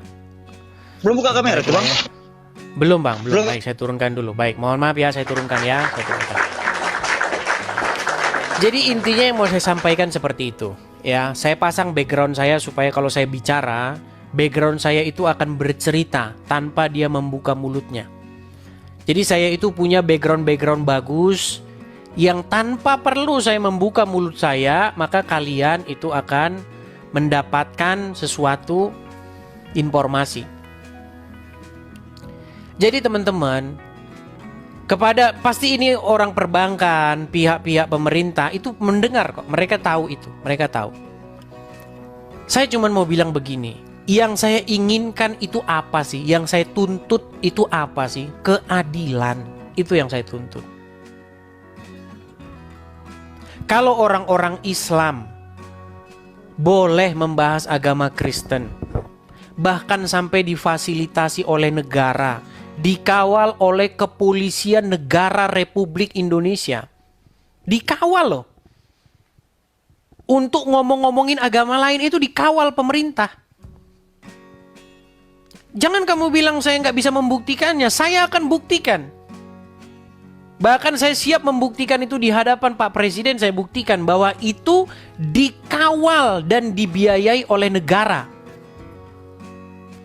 Ulama Islam ketika membahas agama lain pakai uang negara, pakai fasilitas negara.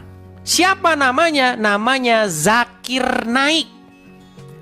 Tahun 2017 dia datang ke Indonesia membahas agama Kristen. Dia tantangin seluruh orang Kristen. Dia katakan Yesus adalah seorang Muslim. Di dalam Yohanes sekian-sekian ada nubuat tentang Muhammad. Intinya adalah seorang ulama di Indonesia membahas agama orang lain alias agama Kristen, dibiayai, difasilitasi oleh negara kita tercinta. Apa fasilitasnya? Fasilitasnya itu adalah sebuah stadion di Stadion Patriot Bekasi, di Bekasi. Yang nonton 40.000 orang pada waktu itu. Apakah ada kepolisian di situ? Apakah ada anggota TNI di situ? Kalian lihat. Apakah ada aparatur negara yang memakai anggaran negara untuk melaksanakan kegiatan itu? Sudah pasti. Kalian pikir polisi jalan pakai duitnya Zakir Naik?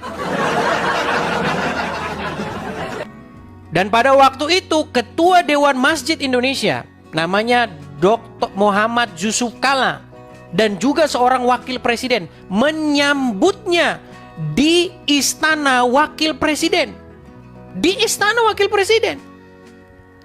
Saya cuma mau bilang simple saya mau bilang.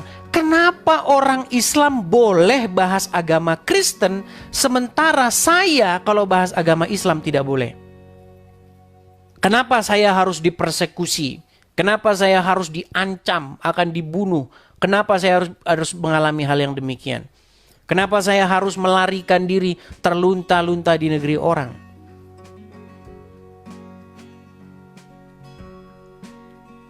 Alangkah enaknya kalau saya di Indonesia. Kalau saya di Indonesia, saya nggak tahu lagi. Saya setiap hari cuma dipoto-foto doang. Iya, saya bukan nyombong teman-teman. Saya nggak nyombong. Dan orang-orang yang ketemu saya, mereka tahu kok sifat saya kalau saya ketemu dengan mereka itu seperti apa. Saya orangnya nggak ada saya ini kok. Biasa-biasa saja saya itu orangnya. Seperti itu.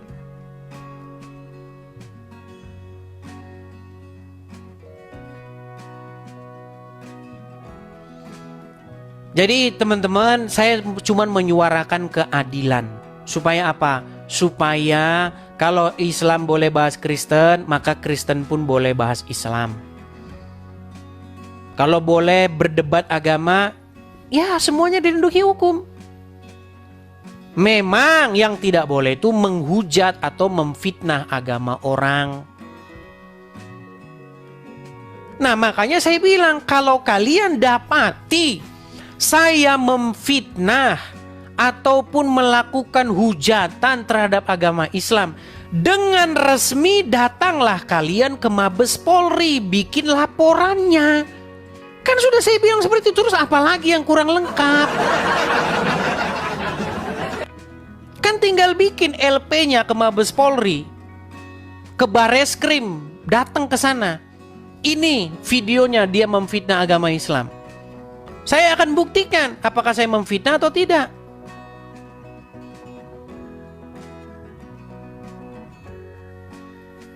Ya, itu teman-teman.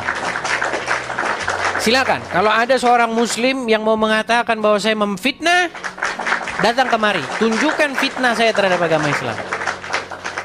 Silakan, anak Bugis Bone, silakan nyalakan kamera.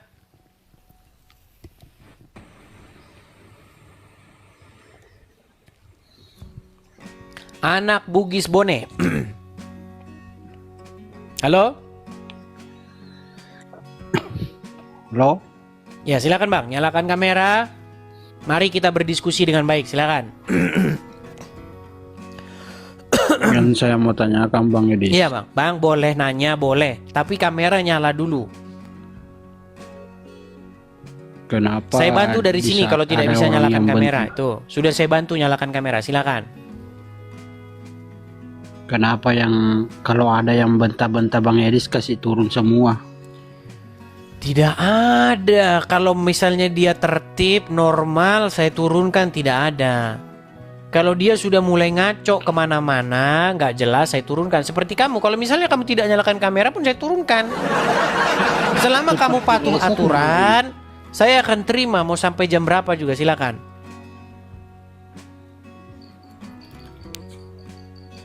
Berani menyalakan kamera? Nah, kabur kan? Tidak berani.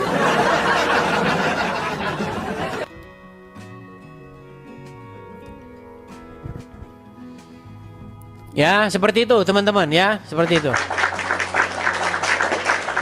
Siapa yang membocorkan? Ya kalian sendirilah yang mencari. Saya percaya netizen Indonesia ini netizen yang betul-betul sadis dan netizen yang betul-betul sanggup melakukan segala macam ini.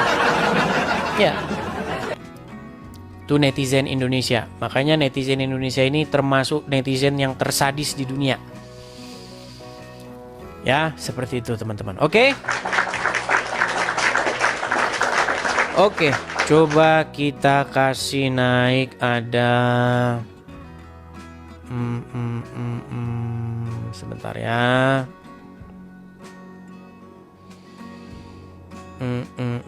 Coba kita kasih naik ada Bang Jeki. Coba Bang Jeki.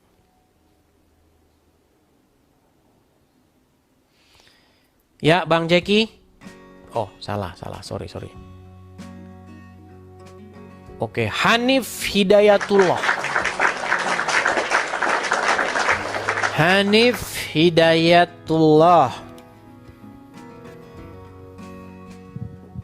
Ya, silakan Hanif Hidayatullah.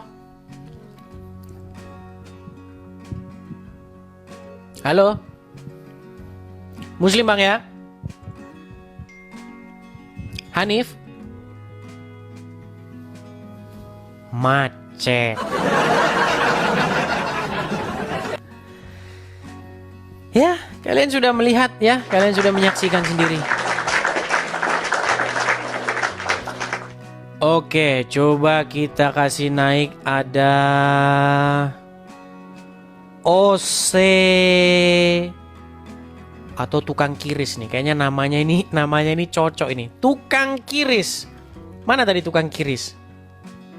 Bentar, tukang kiris ini orang Bang ini. Bentar. Biar kita ngobrol-ngobrol seputar ini. Tukang kiris. Ayo. Oh, request cancel. Oke, di cancel sama dia teman-teman ya.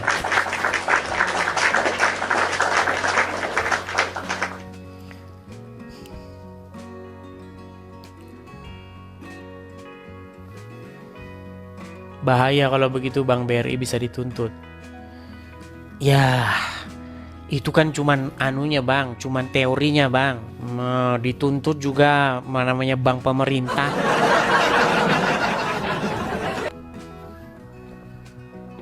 BRI itu kan BUMN Bang, badan usaha milik negara.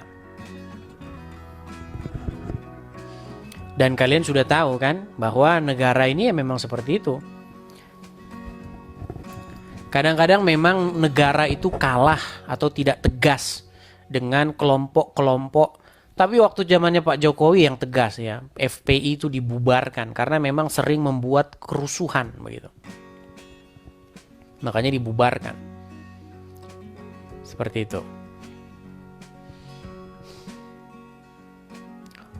Oknumnya harus ditangkap. Ya, kalau saya mah nggak usah Bang.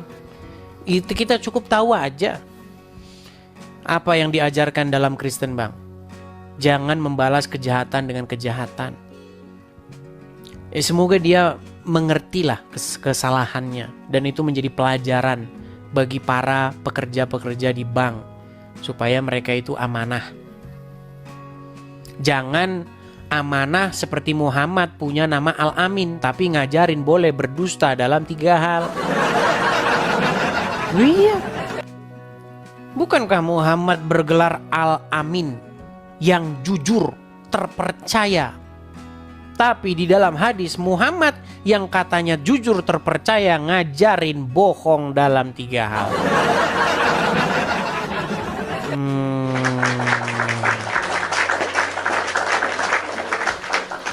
Oke, kita kasih naikkan ada anggota DPRD 02. Namanya lucu, anggota DPRD 02. Ya silakan anggota DPRD 02. Silakan anggota DPRD.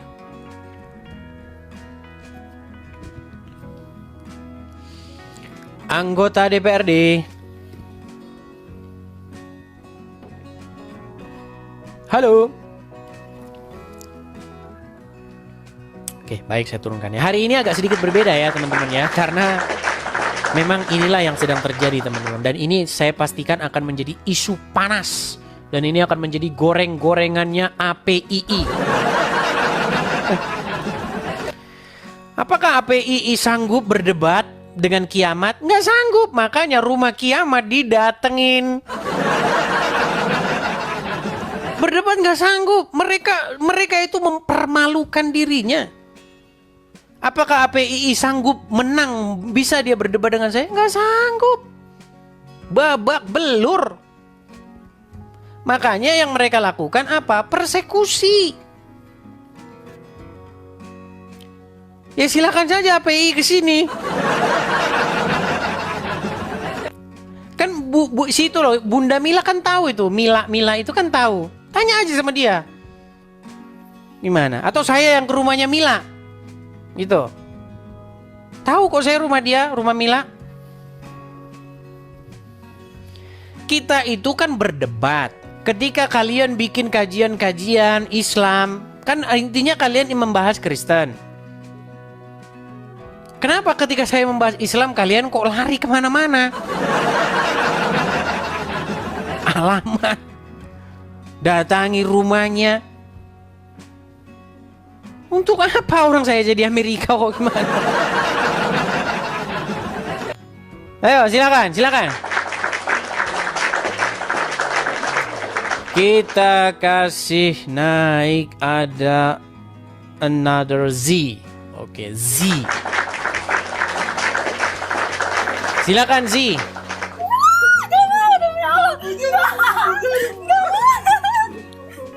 Z, jangan histeris begitu. Histeris dia.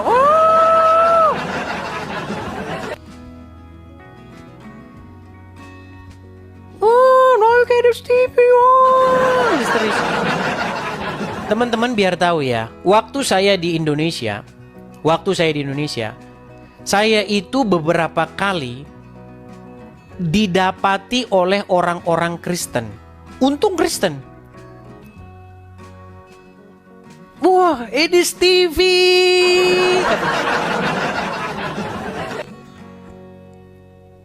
Jadi saya kalau kemana-mana itu selalu menjadi buruan kamera. Bahkan saya nggak suka ada orang yang memvideo-videokan saya. Begitu. Tanpa izin lagi video-videokan saya. Kecuali ada izinnya gitu. Bang, izin saya videoin ya, saya upload ya. Oke, silakan kalau seperti itu.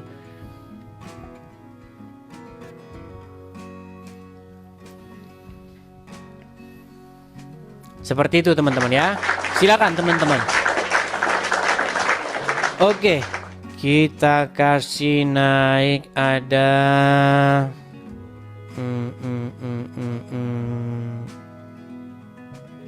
Bentar ya. Immanuel Heri SP. Immanuel Heri. Ya, Bang Immanuel Heri SP, silahkan nyalakan kamera, Bang. Ya, Kristen ya Bang ya? Kristen Bang? Ya, apa yang mau Abang sampaikan Bang? Iya. Silakan Bang.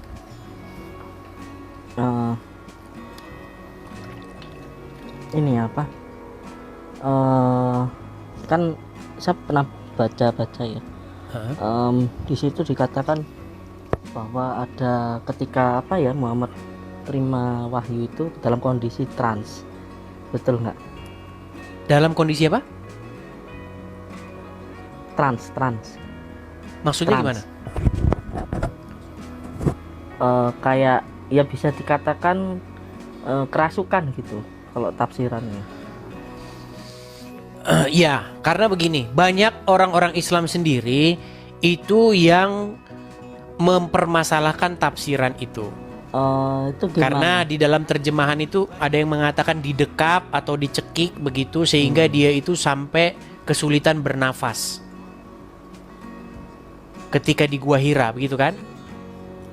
Nah, kemudian konon menurut ceritanya Jibril berkata bacalah kul.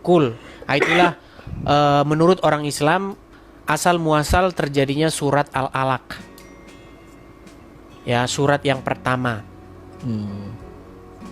Nah, tapi kalau kita membaca hadis-hadis, Muhammad itu pernah berkata begini, wahyu itu datang kepadaku membuat aku itu keringat dingin begitu. Dia itu dikatakan mengalami sebuah manifestasi sehingga tubuhnya bersekujur bermandikan keringat dan dia mendengar suara lonceng. Saya tunjukkan saja ya. Badan Muhammad ketika menerima nabi ya, menerima wahyu. Saya tunjukkan ya. Tubuh nabi ketika menerima wahyu. Nih. Kita bacakan hadis ya. Begini kondisi Muhammad ketika menerima nabi, ketika menerima wahyu. Sebentar, saya bukakan.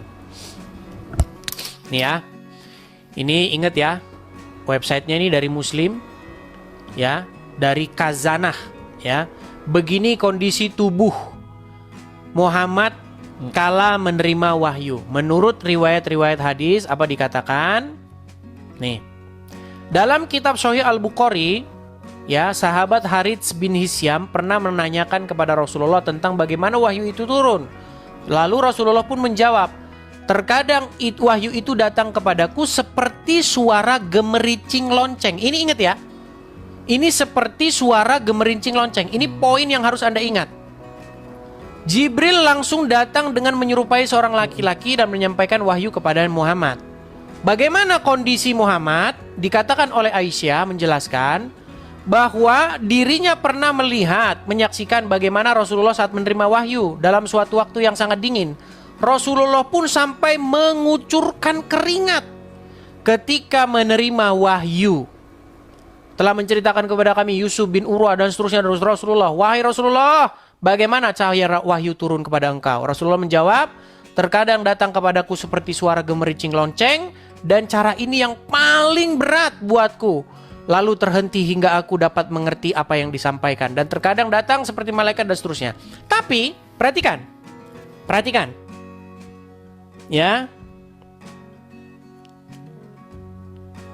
Suara lonceng itu identik dengan apa? Suara lonceng itu identik dengan Kristen. Teng.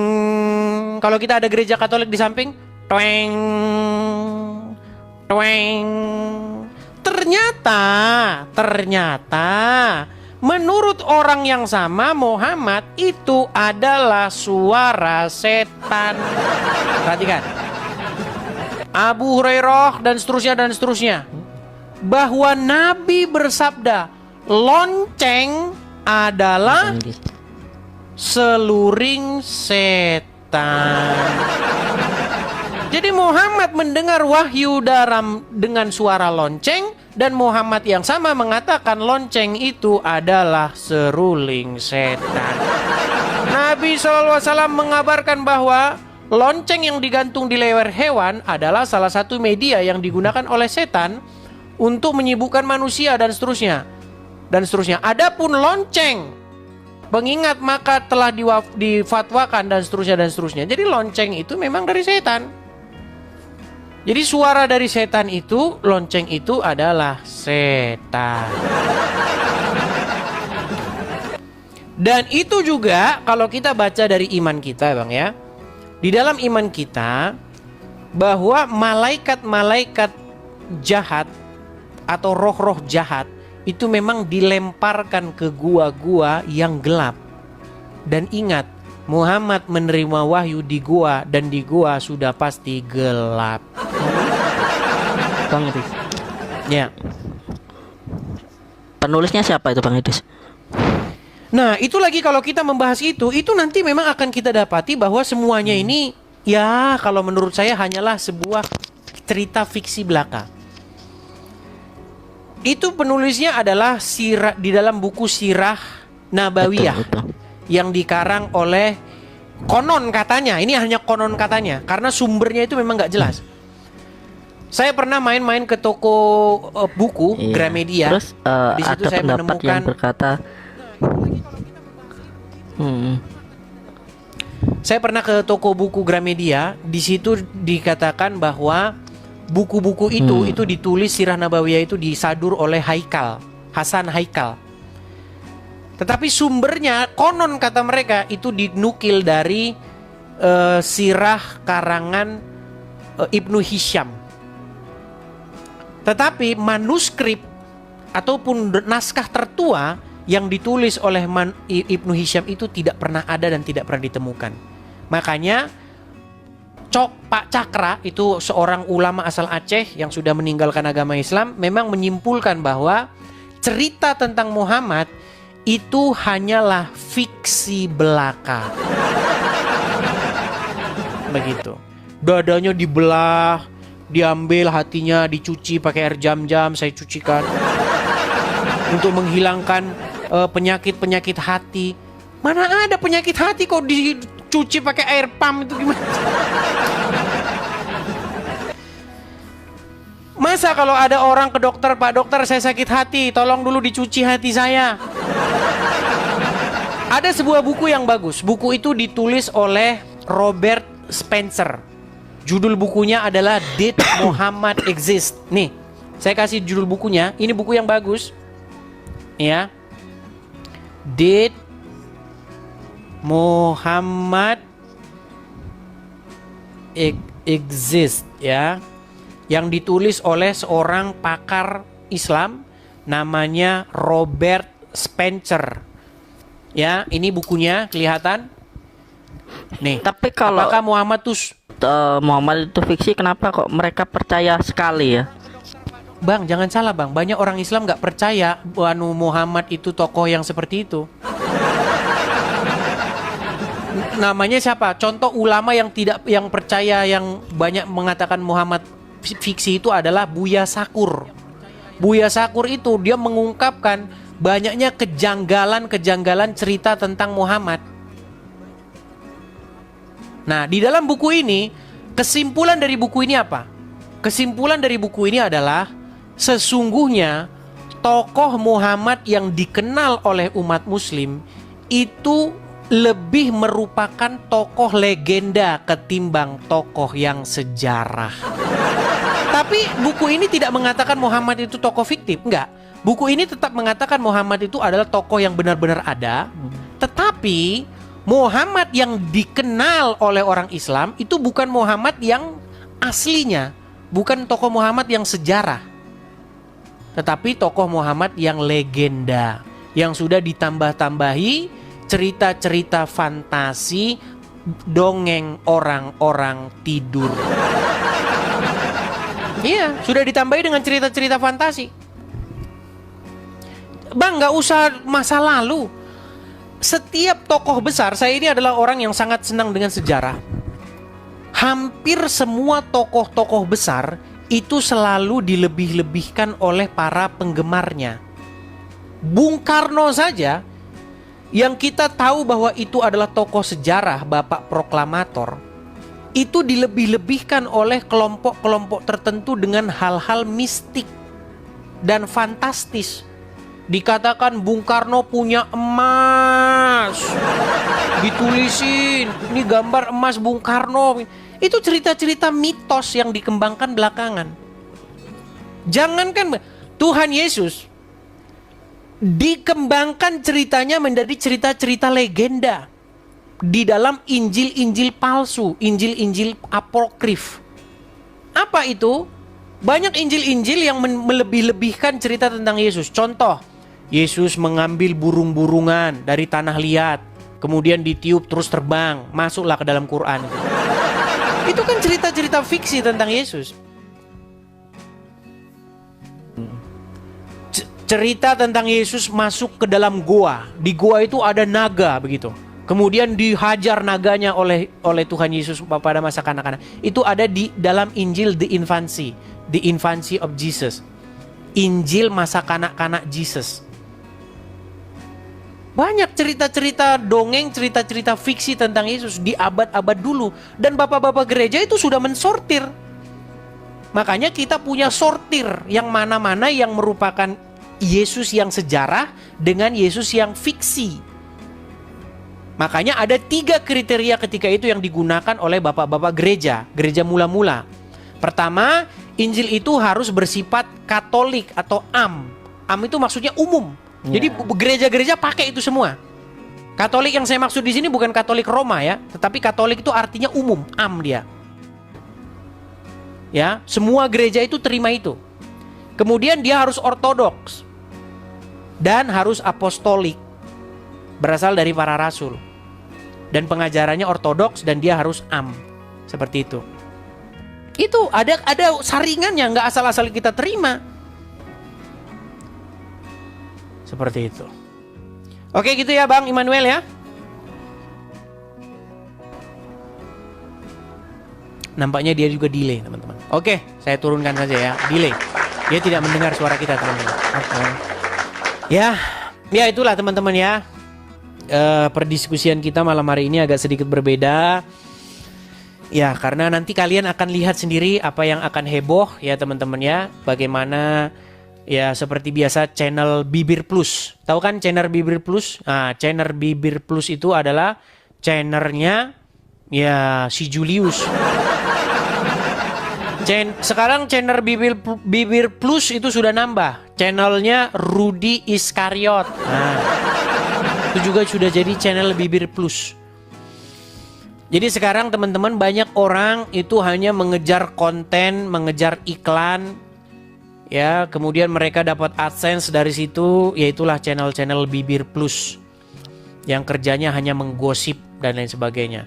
Ingat channel ini tujuannya bukan channel Bibir Plus ya, tapi channel ini adalah channel yang membahas debat antar agama, diskusi atau debat, bukan caci maki atau hujat antar agama.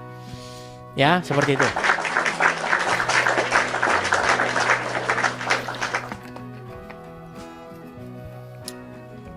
Begitu ya teman-teman ya. Saya ucapkan dulu terima kasih kepada nanti disangkain iklan lagi. Terima kasih kepada yang udah ngasih air minum, katanya kamu kalau siaran daripada nuang-nuang gelas ini pakai ini dikasih. Kasih teman, banyak perhatian sama saya. Makasih ya kepada yang ada di sana gitu. Ibu, saya tidak usah sebutkan namanya ya. Jadi teman-teman, saya mau kasih tahu bahwa yang mensupport Edis TV, orang-orang Kristen yang peduli, yang senang dengan Edis TV itu jumlahnya banyak. Tetapi yang mensupport itu memang hanya ya mungkin 1% saja. 1% dari follower saya ini sudah hampir 1 juta ya kalau di total-total, dan pasti lebih dari 1 juta orang kalau kita total di Facebook, di ini, dan yang kenal sama saya begitu. Bahkan kalau teman-teman pergi ke sebuah gereja, tahu nggak kamu Edis TV? Pasti tahu itu, pasti. Entah 2-3 orang di dalam setiap jemaat itu pasti kenal yang namanya Edis TV. Jadi jumlahnya udah jutaan orang. Begitu. Bahkan kalau kalian cari nama saya di ChatGPT, kalau kalian ketik nama saya di ChatGPT, itu kalian akan temukan. Nih ya. Who is Edis Sidabutar nih. Saya balikin kamera saya. Kalau kalian ketik mode AI itu kan ChatGPT. Ya. Nih, kalian ketik di Google AI. Nih. Siapakah Edi Sidabutar? Ketik aja di Google. Dia adalah seorang apologis Kristen di digital creator, ya, pembuat konten-konten digital, ya, yang dikenal juga, ya, di sosial media, Facebook dan lain sebagainya.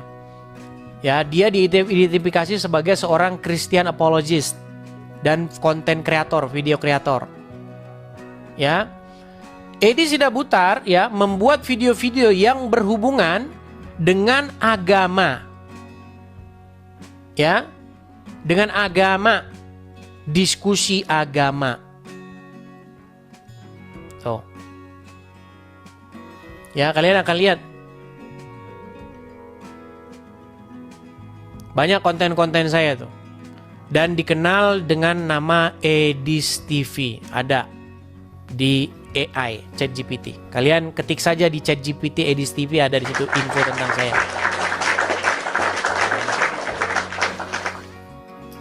Seperti itu.